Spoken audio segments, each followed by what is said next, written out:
آ جاؤ تمہیں سے اور بدرت وانا، تمہیں سے اور نازبہ، تو لوگ جو ہیں وہاں سے برے جملے کہتے تھے، تو اس لیے ہم تو چپ رہتے تھے، لیکن بہرحال آہستہ آہستہ لوگ آگے واقعتاً ایمان کمزور ہوتا ہے تو اس کے نتیجے میں اللہ کی طرف سے آنے والی تھوڑی سزا پر بھی انسان ندامت کے بجائے یہاں سے اکڑنے لگتا ہے، ندامت کے بجائے وہاں سے شکایت ذہن میں آتی ہے، ندامت کے بجائے وہاں سے غصہ آتا ہے، ندامت کے بجائے بندے روٹ جاتے ہیں، اور قرآن میں اللہ تعالیٰ فرماتے تم مجھ سے روٹو گے تو روٹ کر کرو گے کیا؟ تم جو مرضی سو کرو، روٹو۔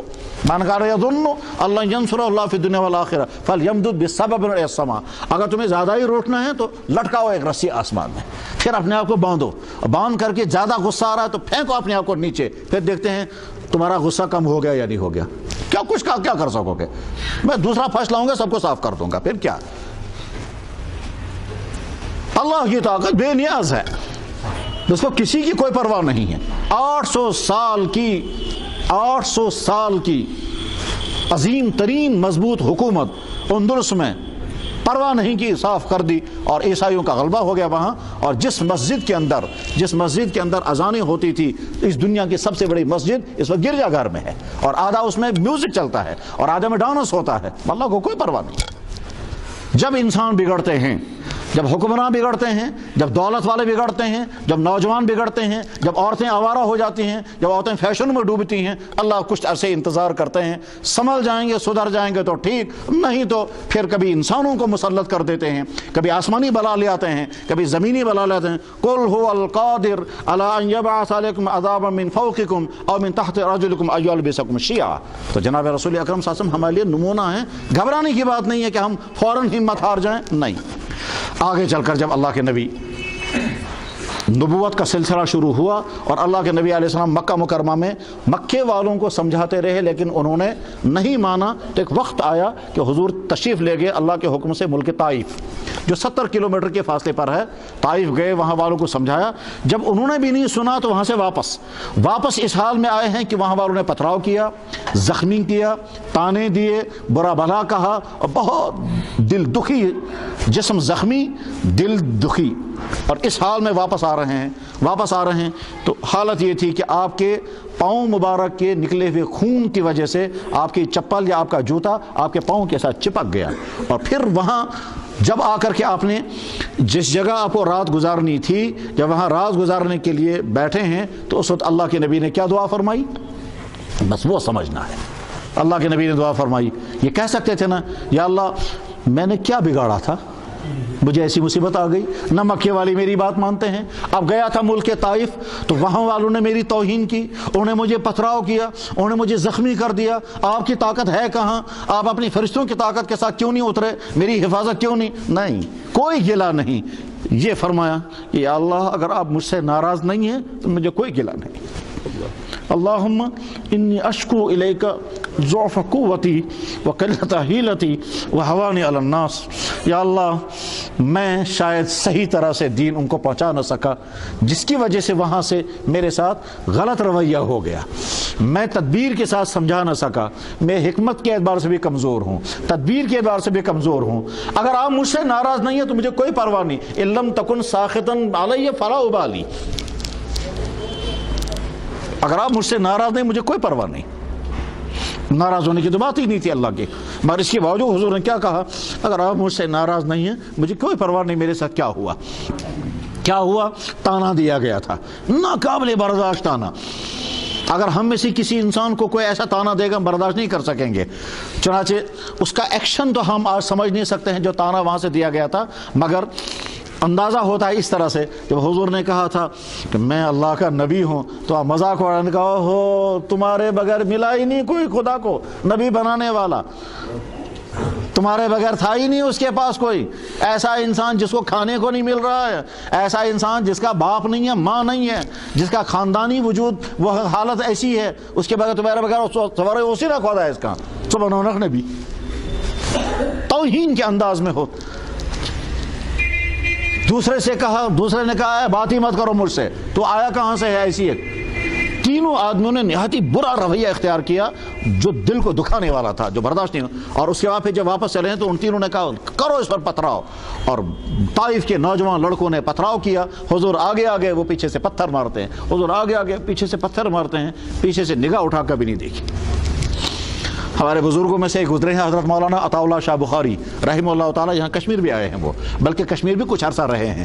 حضرت مولانا عطا اللہ شاہ بخاری رحمہ اللہ تعالیٰ ایک مرتبہ علی گڑھ میں تقریر کرنے کے لیے گئے تھے، تو وہاں کچھ لوگ ان کے مزاج سے واقف نہیں تھے یا ان کی فکر سے متفق نہیں تھے، تو علی گڑھ یونیورسٹی کے لڑکوں نے کھڑے ہو کر کہا ہم کوئی تقریر نہیں ہونے دیں گے، ہم کو تقریر نہیں ہونے دیں گے۔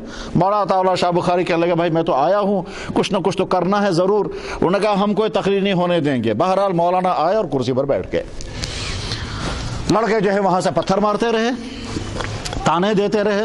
مولانا عطا اللہ شاہ بخاری اصلی سید زادہ اور حضور کے خاندان کے، تو انہوں نے آنکھیں بند کر کے رکھی اور بہت دیر آنکھیں بند کرنے کے بعد پھر سر اٹھا کر کے آنکھیں بند کر کے کہا بچوں ایک بات سنو، میں نے آنکھیں بند رکھی تھی، اب بھی میں آنکھیں نہیں کھول رہا ہوں، اس لیے نہیں آنکھیں کھول رہا ہوں کہ قیامت کے دن میرے نانا جان محمد صلی اللہ علیہ وسلم فرمائیں گے عطا اللہ دکھا مجھے کون کون تجھے پتھر مار رہا تھا، تو میں تم کو پہچان نہیں سکوں گا، اس لیے میں نے آنکھیں بند رکھی۔ اب جب یہ جملہ بولا تو کانپ گئے سب لوگ۔ اس کے بعد دیکھو بھائی آپ لوگ میری تقریر نہیں سننا چاہتے، بہت اچھا، اگر آپ لوگ اجازت دیں میں قرآن کی تھوڑی سی تلاوت کروں؟ انہوں نے کہا جی ہاں قرآن کی تلاوت کرنے میں کوئی حرج نہیں ہے۔ اب مولانا نے جب قرآن کی تلاوت کی تو ان کی تلاوت بہت عجیب تھی۔ یہ وہ شخص تھے کہ جس کی تلاوت سن کر انگریز مسلمان ہوا تھا۔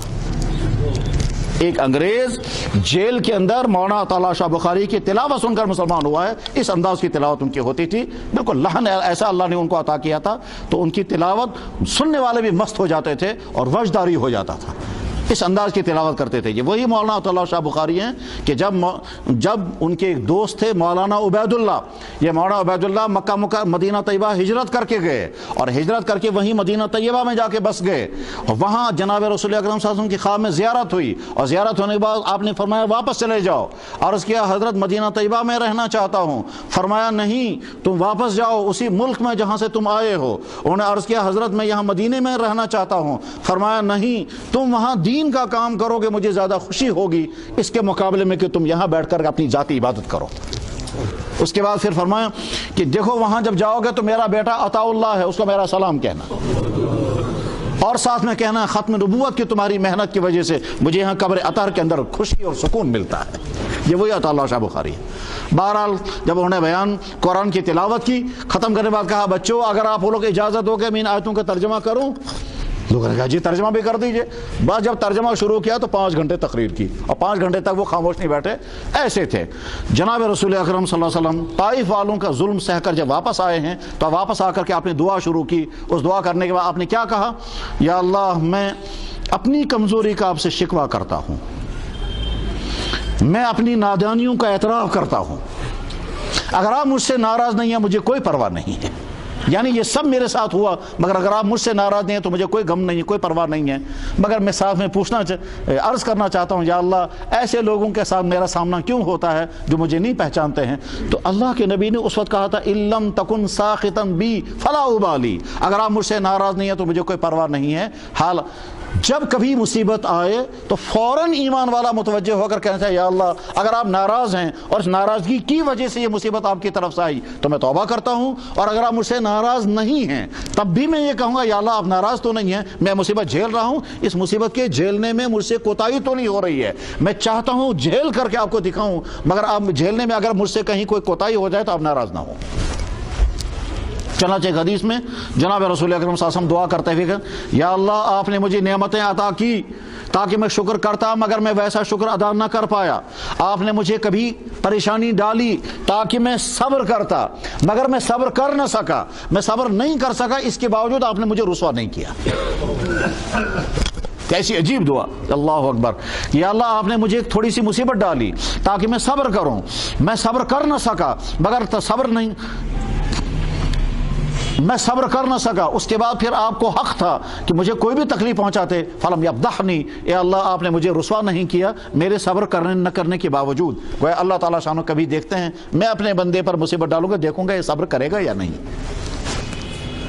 اس لیے یہ جو مصیبت آئی ہے یہ ایک طرف سے ایمان کا امتحان ہے کہ ہم اس مصیبت کو کس روپ میں لے رہے ہیں۔ کیا ہم یہ سمجھتے ہیں خدا ان کو رہے ظلم؟ اگر خدا نہ خواستہ یہ مزاج پیدا ہو گیا تو پھر تو اللہ تعالیٰ شانوں کی طرف سے اور پکڑ آ سکتی ہے، کیونکہ اللہ تعالیٰ فرماتے ہیں وَكَذَلِكَ أَخْذُ رَبِّكَ إِذَا أَخْذَ الْقُرَىٰ وَهِيَ ظَالِمَةٌ، ہم اللہ کی پکڑ ایسی ہوتی ہے جب کوئی بستی ظلم کا شکار ہوتی ہے. ظلم کا مطلب کیا ہوتا ہے؟ نمازوں کا چھوڑنا ظلم، زکوٰۃ ادا نہ کرنا ظلم، رشوتیں کھانا ظلم، عورتوں کا ننگا پھرنا ظلم، فیشن کرنا ظلم، ناچ گانے ظلم، گانے سننا ظلم، لڑکوں کا لڑکیوں کے ساتھ تعلقات جوڑنا ظلم. یہ تمام کے تمام ظلم میں داخل ہے، اس لیے کہ ظلم کے اصلی معنی ہے حکم کو اپنی جگہ سے ہٹا دینا. وضع الشیء فی غیر محلی ظلم کہلاتا ہے. حضرت ابو بکر صدیق رضی اللہ تعالیٰ عنہ نے جب جناب رسول اکرم صلی اللہ علیہ وسلم سے درخواست کی کہ یا اللہ مجھے فرما دیجئے کہ میں نمازوں کے اخیر میں کون سی دعا پڑھوں، تو آپ نے کیا فرمایا تھا؟ اللہ انی ظلمت نفسی پڑھا کرو. اور جب حضرت آدم علیہ السلام نے کہا تھا یا اللہ کیا دعا پڑھوں گا، تو کیا دعا سکھائی تھی؟ ربنا ظلمنا انفسنا. وہاں جنت میں تھوڑے انہوں نے کسی انسان کو مارا تھا، وہاں وہ والا ظلم نہیں تھا. وہاں جنت میں تھوڑا ہی کسی انسان کو انہوں نے چھیڑا تھا یا کسی کا مال چھینا تھا، نہیں، وہاں انہیں وہ چیز کھائی تھی جو چیز نہیں کھانی تھی. وہ پھل تھا یا کوئی اناج تھا یا کیا تھا، لیکن اللہ نے فرمایا تھا اس درخت کے نزدیک بھی مت جانا. آدم علیہ السلام اس درخت کے نزدیک گئے، نہ صرف نزدیک گئے بلکہ اس پھل کو کھا لیا. اس پھل کو کھا لیا، اس پر اللہ نے فرمایا نکلو جنت سے. اور یہاں سے آدم علیہ السلام کہا یا اللہ میں نے ظلم کیا. آدم علیہ السلام نے جنت کے حلال درخت میں سے کھایا، صرف اللہ نے کہا تھا کھانا مت. بالکل ایسے جیسے کہ رمضان میں اللہ تعالیٰ فرماتے ہیں حلال غذا مت کھانا، تو حلال غذا کھانے سے رمضان میں اللہ تعالیٰ روک دیتے ہیں. اسی طرح سے حلال چیز کھانے سے اللہ نے روک دیا تھا. جنت میں وہی امتحان تھا. آدم علیہ السلام سے وہ اس درخت میں سے کھا لیا اور کھایا، خود بھی کھایا، ان کی بیوی حضرت ان کی اہلیہ حضرت ہوا نے بھی اس میں سے کھایا. اس کے بعد اللہ نے فرمایا نکلو جنت سے. تو دنیا میں آ کر کیا ہم نے ظلم کیا. وہ کون سا ظلم تھا؟ یا اللہ ہم نے وہ چیز کھائی جو ہمیں نہیں کھانی تھی، یہی ہم سے ظلم ہوا. اس کا مطلب جو چیز نہیں کھانی ہے وہ چیز کھانا یہ ظلم ہے. تو رشوت کھانا ظلم، سود کھانا ظلم، شراب پینا ظلم، حرام کام کرنا ظلم، یہ سارے ظلم ہیں. لا الہ الا انت سبحانک انی کنت من الظالمین حضرت یونس علیہ السلام کی دعا ہے. تو یونس علیہ السلام نے کس پر ظلم کیا تھا؟ کسی انسان کو مارا تھا کہ نہیں؟ کسی کا مال چھینا تھا کہ نہیں؟ کسی کو تکلیف پہنچائی تھی کہ نہیں؟ پھر کیا اللہ نے فرمایا تھا کہ ابھی یہاں سے آپ نہیں جا سکتے، ابھی دعوت کا کام کرتے رہیے. یونس علیہ السلام نے کہا یا اللہ میں تھک گیا دعوت کا کام کرتے کرتے، یہ لوگ اسلام قبول نہیں کر رہے، میں تو جا رہا ہوں. اللہ نے فرمایا نہیں ابھی رہو یہیں، ابھی جانے کا وقت نہیں آیا کہ میں تو جا رہا ہوں. اور جب نکل گئے وہاں سے، نکلنے کے بعد پھر آگے کشتی میں بیٹھ گئے، اور کشتی میں کشتی والوں نے یونس علیہ السلام کو سمندر میں پھینک دیا اور مچھلی کے پیٹ میں پہنچ گئے. وہاں کیا دعا پڑھی؟ لا الہ الا انت سبحانک انی کنت من الظالمین. جناب رسول اکرم صلی اللہ علیہ وسلم کے سامنے جب مشکلات آتی تھی تو اس مشکلات میں ایک طرف سے تدبیریں کرتے تھے اور دوسری طرف سے اللہ سے تعلق کو مضبوط کرتے تھے. اگر کشمیریوں نے کہا مکانوں کو بھی صاف کریں گے، دکانوں کو بھی صاف کریں گے، پھر بزنس کھڑا کرنے کے لیے طرح کی تدبیریں کریں گے، ریلیف بھی لیں گے، لون بھی نکالیں گے، انشورنس بھی کریں گے، یہ سارے کریں گے، اور اپنے اللہ کے ساتھ اپنا تعلق ٹھیک نہیں کیا، تو جس اللہ نے یہ سزا دی وہ اللہ اس سے بڑی سزا دینے کے بعد قادر ہے. اور جب قوم کا رویہ نہیں بدلے گا تو اس سے بڑی سزا آنے کا خطرہ ہے. اللہ اسے حفاظت فرمائے. اور جو صورتحال ہے اس وقت کہ دل سخت ہیں، کسی طبقے کے اندر کوئی سدھار نہیں ہے. میرے بھائیوں اتنی سخت سزا لگنے کے باوجود ایک عورت بے پردہ کہیں نہیں ہونی چاہیے تھی، ایک عورت بھی فیشن نہیں کرنی چاہیے تھی، ایک عورت فحاشی اور عیاشی کا کام نہیں کرنی چاہیے تھی، ایک نوجوان لڑکا جو ہے یہود و نصارہ کے کلچر والا نہیں ہونا چاہیے، ایک شخص کہیں بے نمازی نہیں ہونا چاہیے تھا، ایک آدمی سے کہیں ایک انسان بھی کرپشن کرنے والا نہیں ہونا چاہیے تھا. لیکن خود ہم سے سرکاری بڑے افسر کہتے ہیں کہ آج کے زمانہ آج جتنا کرپشن ہے پہلا اتنا نہیں تھا، اور ریلیف میں ہی کرپشن کر رہے ہیں. اس کا مطلب یہ ہوا کہ ہم وہ زہر کھا رہے ہیں جس زہر کے بعد پھر ایک اور عذاب آنے کا خطرہ ہے، اور سمجھنے کو تیار نہیں. مجھے کل ایک گورنمنٹ افسر کہہ رہا تھا، کہنے لگا جی پہلے میں چاولوں میں جتنا کھرد بر ہو رہا تھا اس سے زیادہ آج ہو رہا ہے، پہلے راشنوں میں جتنا ہوتا تھا اس سے بڑا آج ہو رہا ہے، پہلے جتنا ہوتا تھا اس سے بڑے پیمانے پر آج کے ریلیف میں کھرد بر ہو رہا ہے. جب اس کے باوجود بھی سنبھلنے کو لوگ تیار نہیں. اللہ کے نبی علیہ السلام اپنا اللہ کے حضور نبی علیہ السلام مدینہ طیبہ میں ہیں. مکے والوں نے پلان بنایا کہ مدینہ پر حملہ کرنا ہے. جناب رسول اکرم صلی اللہ علیہ وسلم کی عجیب خصوصیات میں سے ایک خصوصیت یہ تھی کہ جب آپ ذہنی طور پر پریشان ہوتے تھے تو زبان سے کوئی ظاہر نہیں ہونے دیتے تھے، کبھی نہیں. اور دعاؤں میں بھی اگر تذکرہ کرتے تھے تو عوام کے سامنے نہیں، تنہائیوں میں کرتے تھے۔ چنانچہ آپ اندازہ کریں جب ہمارے نبی محمد جناب رسول اکرم صاحب مدینہ طیبہ پہنچے تو مدینہ پہنچنے کے بعد ہی اتنی مشکلات نے حضور کو گھیرا، اتنی پریشانیوں میں گھر گئے کہ اس سے زیادہ پریشانیاں پہلے تھی ہی نہیں۔ مکہ مکرمہ میں ایک پریشانی تھی، کافروں کی طرف سے آنے والا ظلم، یہ تھی پریشانی مکہ مکرمہ میں۔ پھر دوسری پریشانی مکہ مکرمہ میں حضور کے سامنے آئی کیا کہ گھر کی اہلیہ حضرت خدیجہ کی وفات ہو گئی تو بچیاں جو ہیں وہ بے سہارا ہو گئیں۔ گھر میں پہلی اہلیہ تھی وہ سارا گھر چلاتی تھیں، اب حضرت خدیجہ کی وفات ہو چکی تھی تو گھر ٹوٹ گیا حضور کا، تو ایک پریشانی یہ گھر میں اندر پیدا ہوئی۔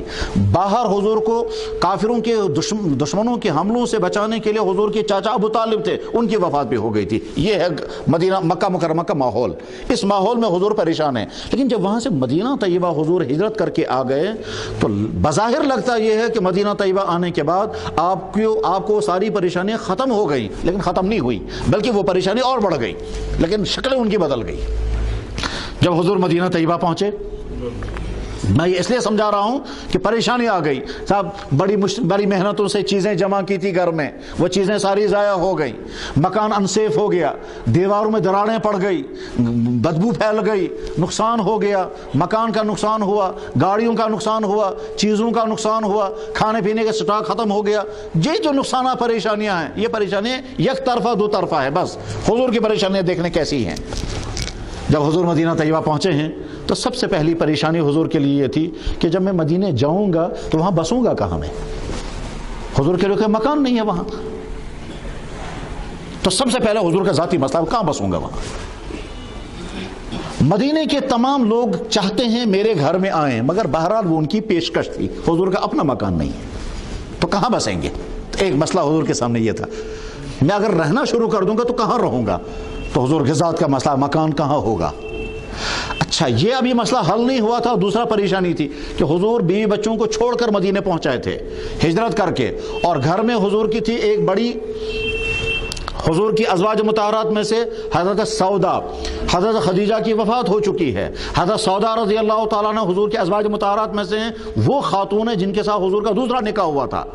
حضرت عائشہ بھی حضور کے گھر میں آئی ہی نہیں ہے، تو حضرت سودا رضی اللہ تعالیٰ عنہ ایک معمر خاتون، ایک بوڑھی خاتون حضور کے نکاح میں ہیں، اور وہ نکاح اس وجہ سے کیا تھا کہ حضور کے گھر میں دو جوان صاحبزادیاں تھیں، ان دو جوان صاحبزادیوں کی خبرگیری کرنے والا کوئی نہیں تھا، اس لیے حضرت خدیجہ کے بعد حضرت سودا کے ساتھ نکاح ہوا۔ حضرت سودا رضی اللہ تعالیٰ عنہ بوڑھی خاتون حضور کے گھر میں ہیں، دو جوان صاحبزادیاں حضرت فاطمہ اور حضرت ام کلثوم حضور کے گھر میں ہیں، ایک اور خاتون ام ایمن بھی حضور کے گھر میں ہے، لڑکا کوئی نہیں، مرد کوئی نہیں۔ لڑکا اگر تھا وہ حضرت علی رضی اللہ تعالیٰ عنہ تھے، بس پردے کا بھی حکم نہیں آیا تھا، تو حضرت علی رضی اللہ تعالیٰ عنہ ایک نوجوان لڑکا گھر میں ہے، یہ نوجوان لڑکا ابھی 20 سال کا بھی نہیں ہے، نہیں 25 سال کا نہیں۔ بہرحال یہ ہے صورتحال۔ اس صورتحال میں اللہ کے نبی مدینہ طیبہ ہیں، تو حضور کے ذہن میں ہے میرے بیوی بچوں کا کیا ہوا ہوگا وہاں، ان کافروں نے نہ جانے ان کے ساتھ کیا سلوک کیا ہوگا، ان کے گھر کے اندر داخل ہوئے ہوں گے، ان کو چھیڑا ہوگا، ان کو بے عزت تو نہیں کیا ہوگا، ان کو خدا نخواستہ باہر تو نہیں نکالا ہوگا، ان کی توہین تو نہیں ہوئی ہوگی، ان کی ساڑیاں تو نہیں کھینچی ہوں گی، نہ جانے کیا سلوک ان کے ساتھ ہوا ہوگا۔ حضور مدینے میں ہیں، اور حضور کے ازواج مطہرات میں سے حضرت سودا، حضرت ام کلثوم، حضرت فاطمہ، حضرت ام ایمن، یہ 4 خواتین حضور کے گھر میں ہیں، اور حضرت علی رضی اللہ تعالیٰ کو حضور نے رکھا تھا وہاں، اور ساتھ میں یہ فرمایا تھا یہ امانتیں لوگوں کو حوالے کر دینا، تم بھی مدینے آ جانا، تو حضرت علی بھی مدینے چلے گئے، بیوی بچے وہ حضور کی ازواج مطہرات وہیں رہ گئی، تو حضور کے ذہن میں پریشانی تھی میرے بچوں کا کیا ہوگا وہاں۔ اچھا، آج کا زمانہ نہیں ہے کہ فوراً فون کر کے معلوم کرتے خیریت ہے یا نہیں، وہاں تو مکہ سے مدینے میں اطلاع پہنچنے میں ہفتوں لگتے تھے، بہت ہی تیز اگر چلیں گے تو 4 یا 5 دن لگتے تھے، رات و دن جب لگاتار دوڑتے رہیں گے گھوڑوں پر، تب مدینہ منورہ سے مکہ مکرمہ خبر پہنچتی تھی 4 یا 5 دن میں، اور روٹین کے مطابق اگر چلیں گے تو 8 یا 9 دن لگتے تھے، تو کہاں فاسٹ خبر آ جائے گی کہ صاحب وہاں کی صورتحال کیا، تو حضور کی بیوی بچوں کی فکر ہے۔ حضور مدینہ طیبہ پہنچے، مدینہ طیبہ پہنچنے کے بعد پھر بہت مشکل مسئلہ سامنے آ گیا۔ حضور کے کہنے سے مکہ شریف سے جو لوگ ہجرت کر کے مدینے آئے ہیں، یہ مدینہ منورہ میں کہاں بسائے جائیں گے، ان کی رہائش کا کیا انتظام کیا جائے گا؟ وہاں نہ کوئی بارک ہے، نہ کوئی سرائے ہے، نہ کوئی ہوٹل ہے، نہ کوئی فنڈز ہیں جن سے وہاں فوراً ٹینٹ کھڑے کریں گے یا جس طرح سے بارکیں کھڑی کریں گے، فوراً جو ہیں وہ چھوٹے موٹے مکانات بنائیں گے، کچھ بھی نہیں ہے۔ اور اس لیے مہاجرین سارے بیچارے سڑکوں پر بیٹھے ہیں، انتظار میں ہیں، کوئی کسی باغ میں ہے، کوئی کسی آدمی کے گھر میں بطور مہمان کے ہے، کوئی کہیں پر ہے، اس انتظار میں ہے کہ اللہ کے نبی آئیں گے اور ان کے کہنے پر ہم نے ہجرت کی ہے، وہ ہمارے لیے بسنے کا انتظام کریں گے۔ تو حضور کو مہاجرین کے بسانے کا انتظام کرنا ہے، تو کہاں کریں گے؟ اچھا، بسانے کا انتظام بہت آسان ہے اگر وسائل ہوں، مگر وسائل ہیں ہی نہیں، تو ایک پریشانی یہ تھی۔ یہ پریشانی ابھی جوں کہ ابھی حل نہیں نکلا اس کا ہے، ایک اور پریشانی سامنے آ گئی، وہ یہ کہ مدینہ منورہ کے جو رہنے والے تھے، انصار جنہیں کہتے ہیں، وہ انصار سارے کے سارے مسلمان ہو گئے، مگر ساتھ میں پریشانی یہ کہ وہ آپس میں لڑ رہے تھے، اور ان کی یہ لڑائی جو تھی وہ سال ہا سال سے چلی آ رہی تھی۔ کچھ کہتے ہیں 70 سال سے، کچھ کہتے ہیں 120 سال سے وہ چلائی، ان کی جنگیں آپس میں ہو چکی تھیں، وہ دونوں طبقے مسلمان ہو گئے، مگر آپس کا ٹکراؤ چل رہا ہے۔ یہ ٹکراؤ ختم کرانا ہے، اور بظاہر ٹکراؤ ختم کرنے کی کوئی سبیل نہیں، اس لیے کہ اللہ کے نبی اگر ان سے کہتے تھے کہ یار ختم کرو یہ لڑائی اور ان کے ساتھ صلح کرو، وہ کہتے تھے انہوں نے ہمارے اتنے آدمی مارے ہیں، ہم کیسے لڑائی ختم کر سکتے ہیں جب تک انتقام نہیں لیں گے۔ ان سے جا کر کہیں گے کہ صاحب لڑائی ختم کرو، صلح کرو، یا کہیں گے کہ صاحب انہوں نے ہمارے اتنے آدمی مارے ہیں اور ہمارے باپ داداؤں نے وصیت کی ہے کہ خبردار گھٹنے نہ ٹیکنا ان کے سامنے، ہم کیسے لڑائی ختم کریں گے؟ اس لیے ہم تو ڈٹے رہیں گے۔ تو انصار کے دو قبیلے اوس اور خزرج، ان کے درمیان صلح کرانی تھی، اور وہ صلح کرانے کے بظاہر امکانات نہیں ہیں، تو ایک پریشانی یہ ہے۔ یہ مسئلہ ابھی جوں کا توں ہے، ایک اور پریشانی کھڑی ہو گئی کہ مدینہ طیبہ میں خفیہ گروپ وجود میں آ گیا، اس کو کہتے ہیں منافقین۔ تو منافقین نے پلان بنایا کس طرح سے اسلام کو یہاں سے اکھاڑیں گے اور کس طرح سے مسلمانوں کو یہاں سے ملک بدر ہونے پر مجبور کریں گے، ان کو ہم ٹکنے نہیں دیں گے۔ تو منافقوں کی سازشوں کا مقابلہ کرنا ہے۔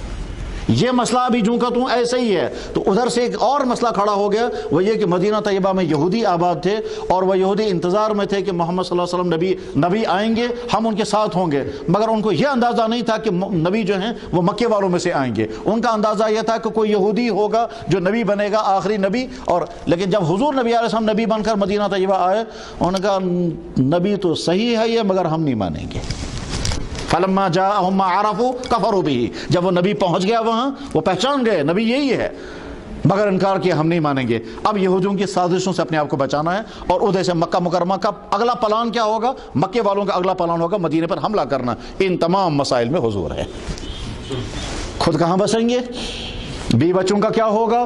مہاجرین کو کیسے بسائیں گے؟ انصار کی صلح کیسے ہوگی؟ منافقوں کی سازشوں سے اپنے آپ کو کیسے بچائیں گے؟ اور یہودیوں کی سازشوں سے اپنے آپ کو کیسے بچائیں گے؟ اور مکے والوں کا حملہ ہونے والا ہے، اس حملے کا مقابلہ کیسے کریں گے؟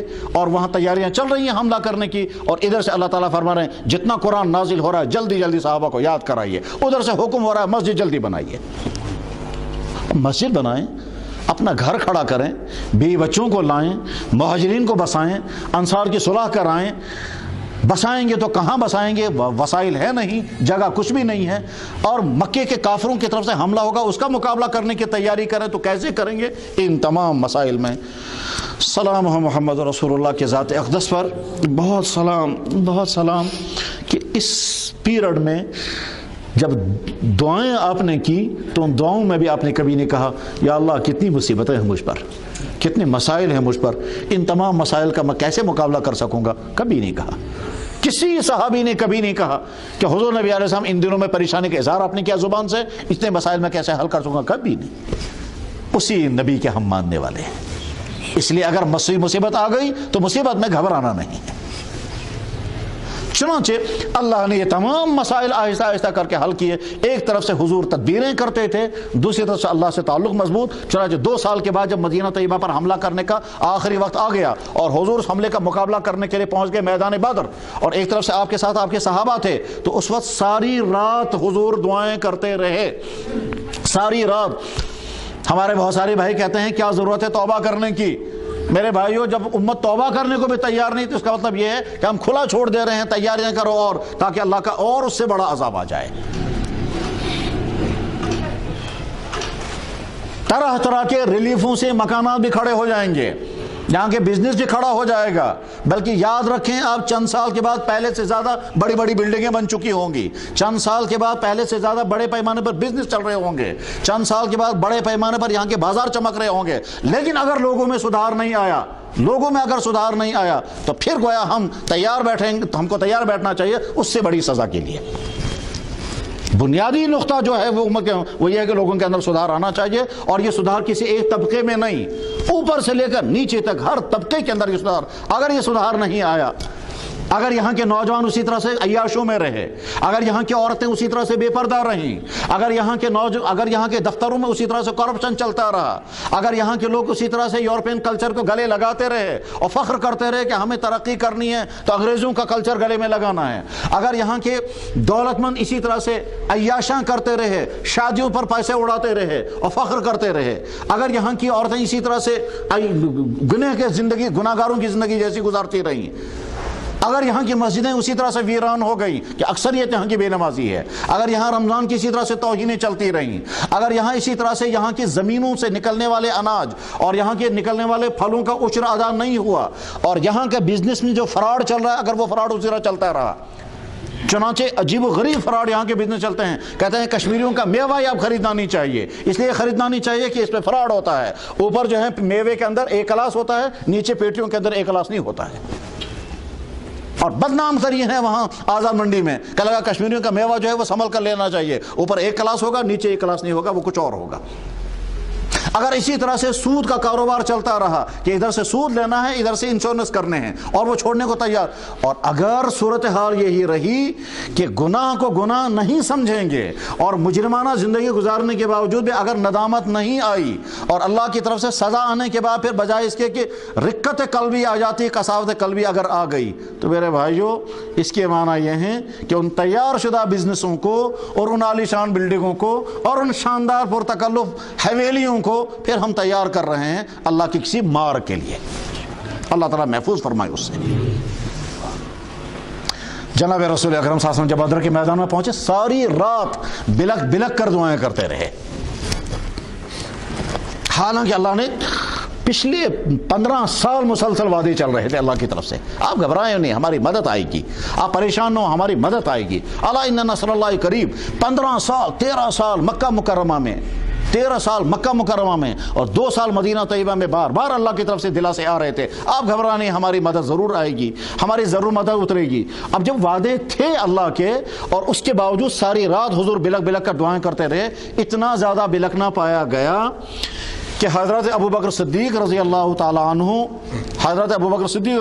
عنہ حضور سے درخواست کہ حضرت آپ اس طرح سے بلکتے ہیں مجھ سے یہ برداشت نہیں ہوتا، آپ تڑپ تڑپ کر اس طرح سے اللہ سے مانگ رہے ہیں، مجھ سے یہ دیکھا نہیں جا رہا ہے، آپ بند کر دیں، بس کر دیں، آپ کی دعائیں اللہ نے ضرور قبول کر لی ہوں گی۔ آپ اس وقت حضور کہتے تھے یا اللہ ان تہلک هذه العصابہ لن تعبد، یا اللہ اگر یہ چھوٹی سی جماعت جو میں نے 15 سال کی محنت کے بعد تیار کی ہے اگر یہ فنا ہو گئی تو پھر قیامت تک تیری عبادت کرنے والا کوئی نہیں رہے گا۔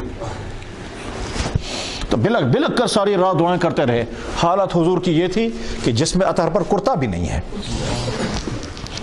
کندھے پر چادر تھی، وہ تو کندھے پر چادر تھی، دعا کرتے کرتے کھڑے ہو جاتے تھے، چادر پیچھے سے گر جاتی تھی، ابوبکر صدیق آ کر پھر چادر اڑا دیتے تھے، پھر حضور دعا کرتے کرتے کبھی آگے بڑھتے تھے کبھی پیچھے بڑھتے تھے اور کہتے تھے یا اللہ ان تہلک هذه العصابہ لن تعبد الى یوم القیامت ابدا، یہ چھوٹی سی جماعت میں نے تیار کی، میری 15 سال کی محنت سے 313 تیار ہو پائے، اگر آج یہ ختم ہو گئے تو پھر میں کب تیار کروں گا؟ پھر تو بس اچھی طرح سن لیں، پھر اور کوئی جماعت تیار ہونے والی نہیں، پھر قیامت تک آپ کو سجدہ کرنے والا کوئی نہیں۔ ساری رات بلک بلک کر کے حضور دعائیں کرتے رہے۔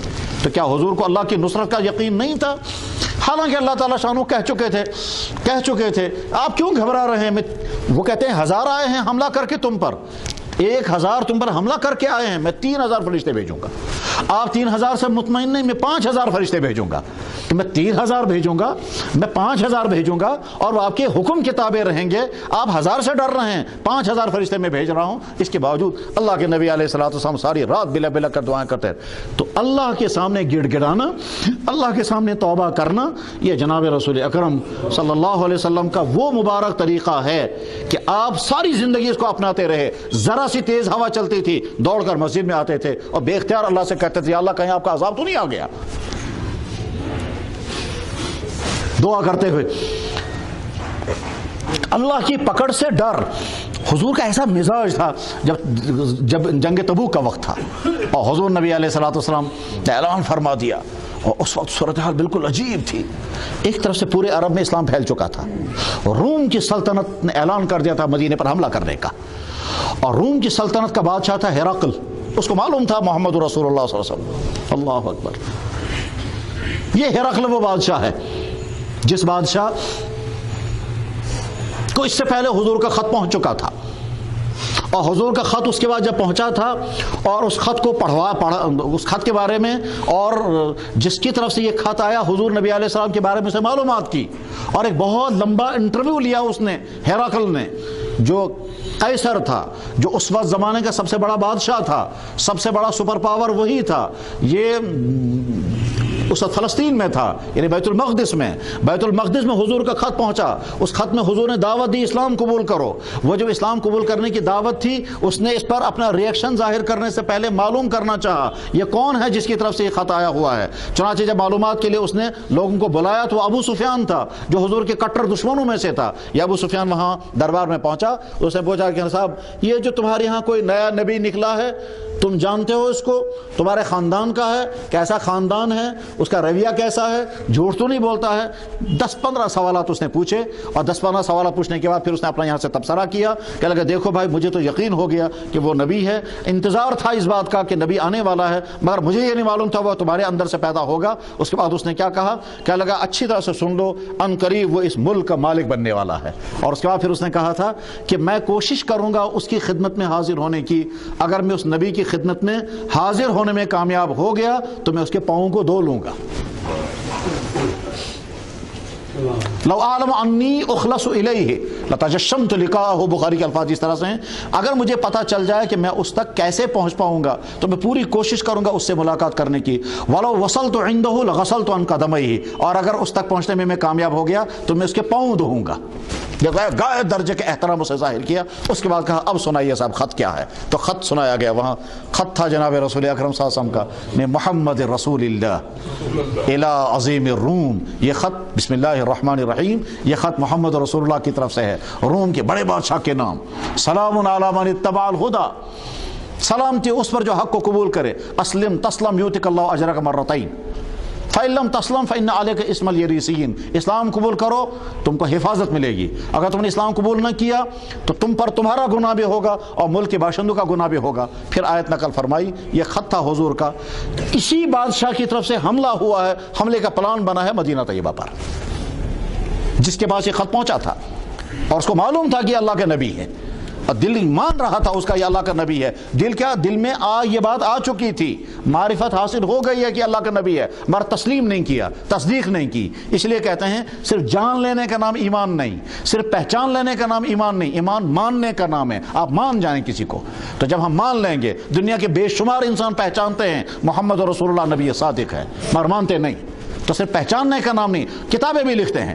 کتنے غیر مسلموں نے سیرت پر کتابیں لکھی ہیں ایسی عالی شان، کتنے یورپ کے سکالر ہیں جنہوں نے ایسی عجیب عجیب کتابیں لکھی ہیں کہ شاید مسلمان ایسی لکھ نہیں پائیں گے، مگر اس کی بنا پر وہ مسلمان نہیں بنیں گے جب تک مانیں گے نہیں۔ جاننا اور پہچاننا کافی نہیں ہے، ماننا لازم ہے۔ بہرحال اب جب حضور پر حملے کا ارادہ ہوا، حضور نے یہاں سے مقابلے کی تیاری کی تو اس راستے میں وہ سارا علاقہ آ گیا جس علاقے میں اللہ کا عذاب نازل ہوا تھا قوم سمود پر۔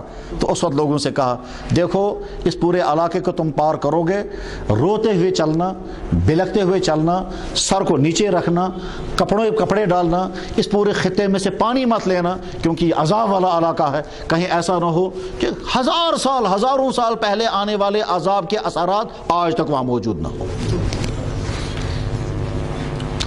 چنانچہ قوم سمود کی ان بستیوں کو اس طرح سے اللہ کے نبی نے پار کیا، اور وہ قوم سمود کے عذاب والی بستیاں آج تک اسی حال میں ہیں۔ آج بھی ان کے وہ کھنڈرات ہیں، آج بھی ان کے وہ مکانات ہیں، آج بھی ان کے اندر وہ ویرانیاں ہیں، آج بھی ان کے اندر جہاں کا جب اللہ کا عذاب کہیں آتا ہے وہاں ویرانی چھا جاتی ہے، وہاں نہست آ جاتی ہے، وہاں پزمردگی چھا جاتی ہے، چہل پہل ختم ہو جاتی ہے، نحوستیں طاری ہوتی ہیں، اور اگر وہاں پھر اذانیں ہونے لگتی ہیں، پھر عبادات ہوتی ہیں تو رونقیں واپس آتی ہیں، ورنہ نحوست جوں کی توں برقرار رہتی ہے وہاں۔ چنانچہ اصحاب اخدود والسماء ذات البروج والیوم الموعود وشاہد ومشہود قتل اصحاب الاخدود، اخدود والے، کھائیوں والے مارے گئے۔ جہاں یہ قوم پر عذاب آیا تھا وہاں آج بھی کالے پتھر ہیں، اور اس وقت بھی ہمارے بہت سارے لوگوں نے جا کے اس کا جب دیکھا کہتے صاحب آج بھی وہاں نحوستیں ہیں۔ جس علاقے میں عذاب آتا ہے، عذاب چاہے وہ عذاب آگ کا آئے، چاہے طوفان کا آئے، چاہے زلزلے کا آئے، چاہے وہ پانی کا آئے، چاہے ہوا کا، جو بھی عذاب آتا ہے اس عذاب کے اندر نحوست چھا جاتی ہے۔ علامت ہوتی ہے اسی بات کی کہ اللہ تعالیٰ نے انسانوں کے گناہوں کی بنا پر اللہ کی طرف سے پکڑ والا عذاب تھا یہ۔ اللہ کے نبی علیہ السلام نے وہاں حکم کیا دیا؟ بلکنا شروع، رو رو کر کے نکلو پا۔ حضور نبی علیہ السلام بلک بلک کر کے دعائیں کرنا ہم کو سکھا کر کے گئے۔ اس لیے ایک طرف سے ہماری ذمہ داری ہے کہ ہم اللہ سے معافی مانگیں، یا اللہ وہ برے اعمال جن کی بنا پر آپ امت سے ناراض، اور اس امت سے ناراض ہیں تو جس پانی سے انسانوں کو زندگی ملتی ہے اسی پانی کو آپ نے تباہی کے لیے استعمال کر لیا، جس ہوا سے انسانوں کو زندگی ملتی ہے اسی ہوا سے انسانوں کو برباد کر دیا۔ جن چیزوں، اللہ کو طاقت ہے، چنانچہ قرآن نے کہا کہ میں کسی قوموں کو جب پکڑنے پر آتا ہوں، کسی پر ہوا چلاتا ہوں، کسی پر سیلاب لاتا ہوں، کسی کو ڈبو دیتا ہوں۔ وَمِنْهُمْ مَنْ أَغْرَقْنَا، بعضوں کو ہم ڈبو دیتے ہیں۔ جناب رسول اکرم صلی اللہ علیہ وسلم دعا کرتے ہوئے کہتے تھے یا اللہ میں حفاظت چاہتا ہوں سانپ مجھے نہ کاٹے، میں حفاظت چاہتا ہوں درندہ مجھے تکلیف نہ پہنچائے، میں حفاظت چاہتا ہوں اچانک موت نہ آ جائے، میں حفاظت چاہتا ہوں کہیں آگ میں جل نہ جاؤں، میں حفاظت چاہتا ہوں کہیں پانی میں ڈوب نہ جاؤں۔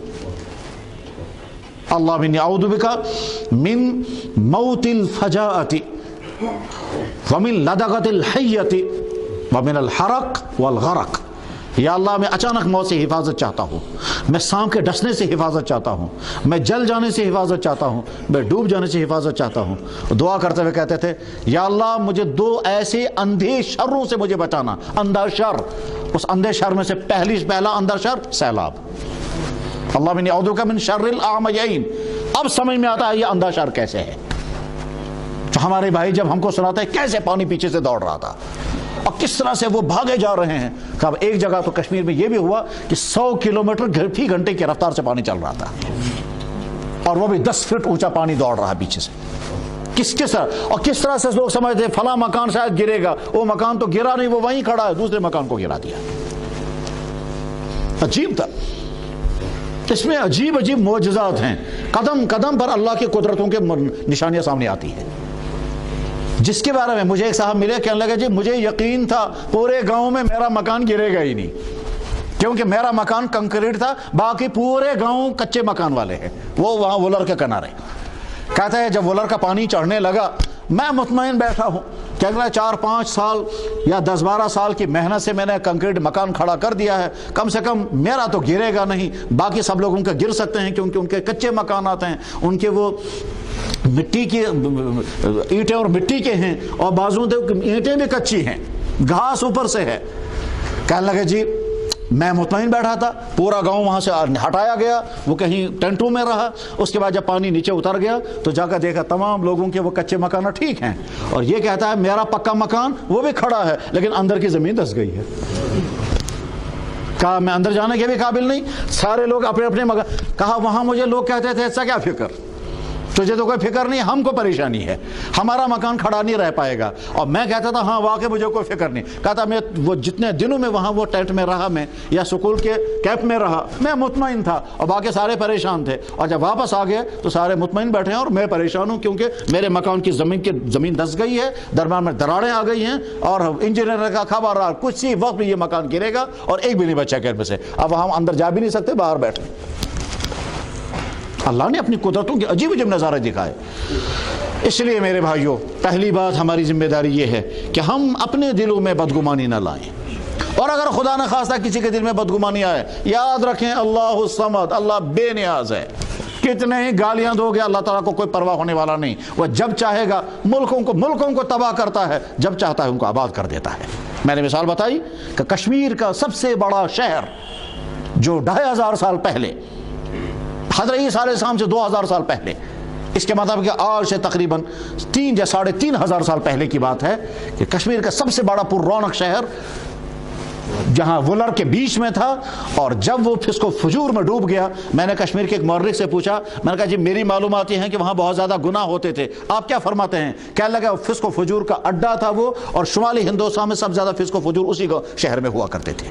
یہ اس نے کہا جواب میں، شمالی ہندوستان میں سب سے زیادہ فسق و فجور اسی میں ہوا کرتے تھے، اور پورے شمالی ہندوستان سے لوگ وہاں عیاشیں کرنے کے لیے وہاں آتے تھے، کیونکہ کشمیریوں کی عورتیں خوبصورت، اس خوبصورتی کا فائدہ اٹھانے کے لیے باہر سے لوگ آتے تھے، اور وہاں زنا کاریوں کے اڈے تھے، عورتوں کا ناچ گانا ہوتا تھا، نوجوان لڑکے آوارہ پھرتے تھے، اور ظلم ہوتا تھا، اور کوئی کسی کی بہن کو اٹھا کے لے جاتا تھا. یہ سب چلتا رہا بہت دنوں تک، اور اس کے بعد پھر زلزلے شروع ہوئے، اور اتنا بڑا زلزلہ آیا کہ زمین پھٹ گئی اور سارا شہر زمین کے اندر دھس گیا، اور نیچے سے پانی نکلا اور پانی ابھر گیا تو جھیل وولر وہی ہے، نام و نشانی ختم کر دیا. نہ انسان بچے، نہ ان کے جانور بچے، نہ ان کے مکان بچے، نہ ان کے بزنس بچے. کچھ عرصے کے بعد یہی صورتحال یہاں ہوئی ہے ناؤپورا میں، اور اس کے بعد پھر جب یہی ہوتا رہا تو پھر وہی ہوا ہے، اور ساری زمین دھس گئی، اور دھسنے کے بعد وہ قومیں تباہ ہو گئی اور جھیلیں ڈل وجود میں آ گیا. ان دونوں جھیلوں کو اللہ نے بعد کے لوگوں کے لیے ذریعہ معاش بنا دیا، تاکہ ساری دنیا آ رہی ہے ڈل کی سیر کرنے کے لیے، اور یہاں ہزاروں لوگوں کا کاروبار چل رہا ہے ڈل کے سہارے. جس ڈل کو اللہ نے بطور عذاب کے استعمال کیا، اسی ڈل کو بعد کے ہزاروں لوگوں کے کاروبار اور روزگار کے لیے اللہ نے استعمال کیا. اللہ کی قدرتوں کی کوئی انتہا نہیں.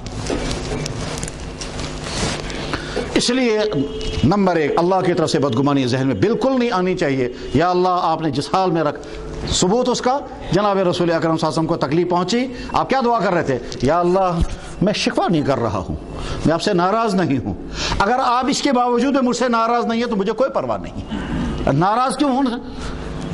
اللہ اکبر. ہمارے استاد وہ فرمایا کرتے تھے میں نے لڑکے سے کہا چائے بناؤ. ہاں وہ جو سٹو پہ چائے بنا لے گا، اس بیچارے کو پتہ نہیں تھا کہ سٹو جلتا کیسے ہے. وہ سٹو جو ہے وہ اچانک بھگ سے اڑ گیا، اس کے کپڑوں میں آگ لگ گئی. کپڑوں میں آگ لگ گئی تو لڑکا کہتا ہے، وہ استاد کی طرف دیکھنے لگا کہ استاد ناراض تو نہیں، حالانکہ وہ جل گیا ہے. تو میں ناراض کہاں ہوتا؟ وہ کہنے لگا حضرت ناراض نہ ہو آپ، مجھ سے غلطی ہو گئی. میں نے کہا میں کیسے ناراض ہوگا، تو جل رہا ہے، تیرے تو کپڑے جل رہے ہیں، تو ناراض مجھے نہیں ہونا، تو مجھے تو پریشانی تھی.